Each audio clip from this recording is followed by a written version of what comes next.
welcome to another episode of the Wayne Podcast. Again, I'm joined by my co-host, Sugar Ray. How are you, bro? I'm doing all right, thank you, man. Another late night The Zone card. Listen, man, do you know what's funny? Yeah.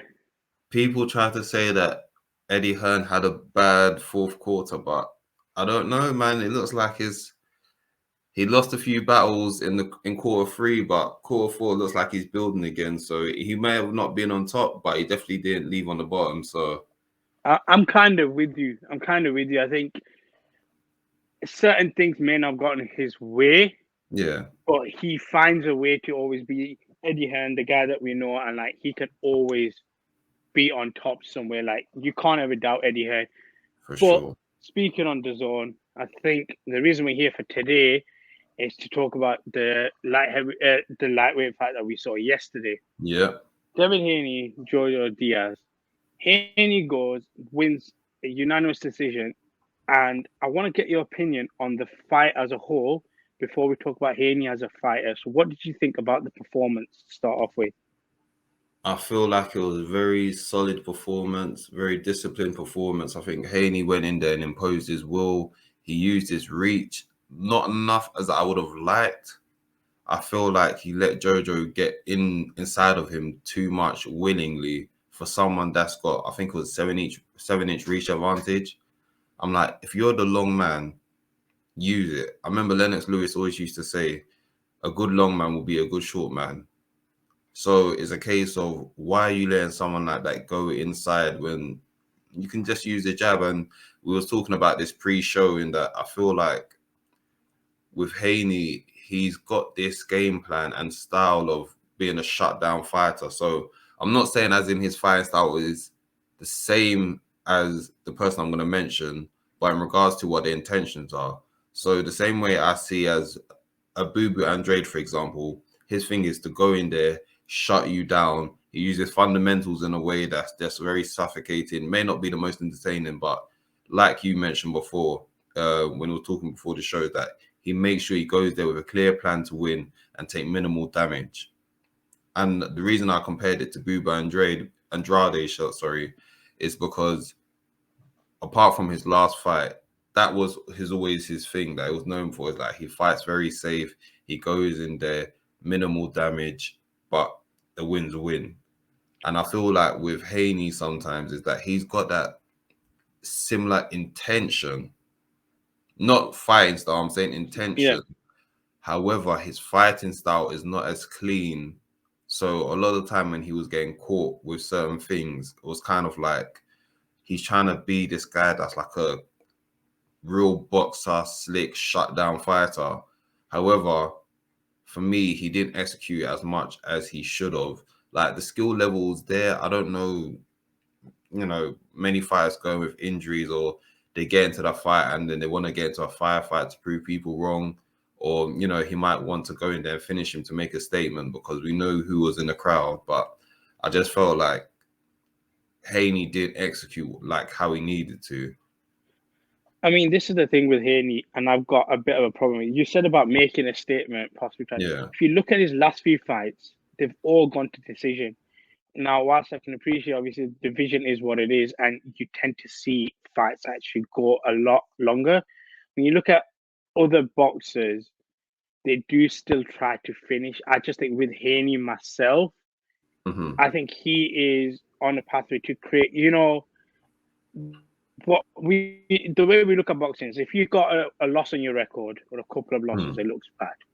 Whereas I think Haney's also trying to protect that all whilst trying to retain his belt. I just think Devin Haney's may not be as marketable Yeah. based on what you said about his style. I was thinking, what do you think about Haney in that side in terms of his marketability side? I feel like is a strange one because another person that came to my mind was Shakur Stevenson because he's got a very similar intention, shall I say, of I'm going to shut you down. I'm going to be clean. I'm going to hit and not get hit. And obviously, in the past, that's been a criticism of Shakur. However, Shakur's also made sure that one, he puts like a emphasis on stopping the fight, like he did against Herring in his last fight. But in regards to the way his defense is way more slick and way more refined.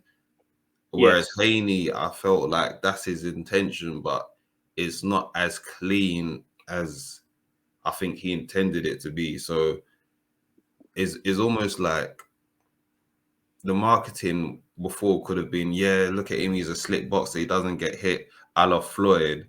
However, it's like you can't mark yourself and being slick. And some of the stuff he was getting caught with, you know, some may believe that you're too good to be getting caught with this, and the fact that the whole talk of him having a suspect chin. I remember like Steve was saying in the group chat whilst watching the fight that Haney doesn't have the best poker face when he gets hit. It shows very much when he gets hit. It's kind of like he wears it, and I feel like that might be damaging to him marketability wise. However, what is on his side is the fact that with all this WBC mess of all the titles they've been handing out just for anything. It's like even Kambosos fight. Why the heck has he got 2 WBC belts on him? I was Like, just gonna say they talked about that. They go, now we have to settle when they yeah, do eventually fight who's the actual WBC it's champion and stuff. stupid. Don't I see it as Devin Haney's the actual Mm, champion. Devin Haney's the actual champion. Hence why is a disputed like unified champion with yeah. Kambosos. Until he fights Haney, there's going to be dispute, and it's neither a guy's fault. It's the WBC's. So now is a case of Haney's definitely going to be the B side, especially with Kambosos having all the belts. I thought maybe with an impressive performance, Haney could be, bump his reputation up a bit. But the fight, as impressive as it was to get the win, because it's not easy, so let's not take that away from him. Mm. Marketability wise, it didn't do what it needed to do for him. And the way Kambosos has been like red hot this week, I've seen literally every single day new Thank you. interviews, new media content. Kambosos is really milking this like you're supposed to. So now when Kambosos says, if you want to do undisputed, you come to Australia, listen, Kambosos is calling the shots now. And, more credit to him because we all thought that this guy was going to get whacked up by Tio, and a week later, he's calling shots. And for me, I say the road to undisputed goes down under. So that's what I kind of picked up on this road. Even though it was Haney's fight week, you still saw a lot of people talk about Lopez Kambosos and then going undisputed and how it would go. It when this fight, it seems like both fighters are on the way to making it. You based on what you can see, even just of yesterday. When that happens, are we kind of now set to say it will most likely happen in Australia, like you said, being the ace? And if it does, how do you see this fight going? Because Kambosos came in as a big underdog to Lopez. Yeah. But going against Haney, it may even come out just based on I use betting odds as a factor to see how a prediction can be. It may go in as a 50-50 or 60-40 fight. Yeah. And do you think it's fair, or will Kambosos be, I guess, a little bit overvalued in that? I feel like a lot of fighters say all the time, you're only as good as your last fight. And Kambosos' stock just rose crazy, especially like with Lopez coming off the victory of Lomachenko. Kambosos went in there as an underdog. He's got the personality. He's a very intense guy. And I feel like that's what I also like about him is like he's not going the route of being hellacious with his statements and whatnot. He's going through the route of I'm still being the same guy. He's just an intense person, but this is what I like. Sometimes people forget intensity sells. You don't always have to be like the brash talker. Sometimes you just need to be very like, what's the word I'm looking for? Intentional with everything you do. And I feel like that's why people have grown to like Kambosos because it's like he's a very intentional guy, very intense guy, very respectful though at the same time. So I feel like, especially how he looked in his last fight and how Devin Haney looked yesterday, and the fact that he got caught by Jojo Diaz, people are going to be looking at it like, do you know what? Haney's got skills, but if Kambosos catches you, he can get you out of there. And he's up for a war. He can make it a scrap as well. And we haven't even seen, Kambosos hasn't even landed in Australia yet. So depending on how the reception is when he lands in Australia, it could be a big event. He keeps on telling people, listen, you guys are doing nice arenas in America. We can do in stadiums in stadium. Australia. I was just So gonna say, I yeah, think if how he's promoting himself and how he's carried himself since he's won, if it does translate, it sounds in some ways a bit ridiculous. A lightweight fight could be a stadium fight, yeah, but there's potential because of his following more than Haney's following. Do you kind yeah, of for sure. see that as well? I think Or especially his from growing obviously following? growing following. Obviously, I'm an MMA guy, and then I remember Israel Adesanya versus Robert Whittaker, if I'm correct, was in Australia. If I'm correct, it was in Australia. So, and they done, I think, is it Marvel Stadium or Arena? I'd have to do my Googles on that. Yeah. But they done quite a big venue.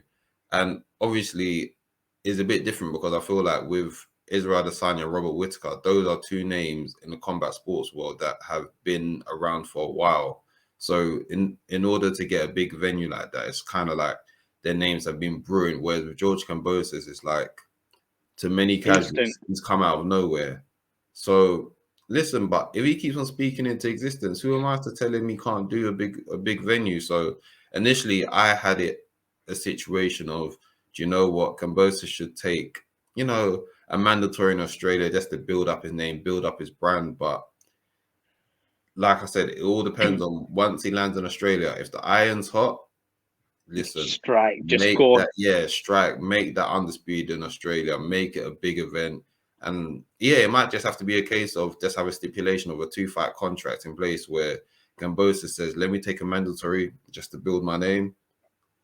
And then you probably might take no disrespect, you might take the less threatening mandatory just to build your name in Australia. Then the latter part of the year, cool, undisputed Australia, big venue. See, I was just thinking in terms of what you said, latter part of the year, that would Yeah. work because of how the climate is in Australia. So you Okay. couldn't actually do anything in the summer when in our months because it's cold down there. So I Oh, think we switched, don't we? So yeah. if anything, it would be towards the back end because if they're doing an open stadium, Yeah. it just makes sense that it would be towards October, November, and December. How So about near the beginning? How's their weather near the beginning of the year? Do you know? beginning of the year is pretty good as well because they when we have winter, they have summer. So Yeah. your idea of the mandatory thing possibly could work because you get your 2 Ooh. fights into the year. So that could probably work. Maybe a mandatory like in April. Then you set the seeds, you build it up, and you're looking towards the bottom end of the year because that's the only problem, especially running the stadium. Yeah. All But right. Fair enough. with that, we are gonna wrap this up. But before we do, as always, if you are liking the content, you know exactly what to do. Like, share, and subscribe. Tell a friend to tell a friend. Have a conversation with us. Have a conversation with everybody. Follow us on all our socials. The Instagram is _ the way in _ the Twitter handle is exactly the same _ the way in _ from us, Ray, another great episode. I'm always happy Love to as have a always. conversation with yourself as usual. We will leave it at that. Any last minute words on what you've seen over the weekend? Listen, man. Javante Davis is fighting As this always, peace Sunday. out, people.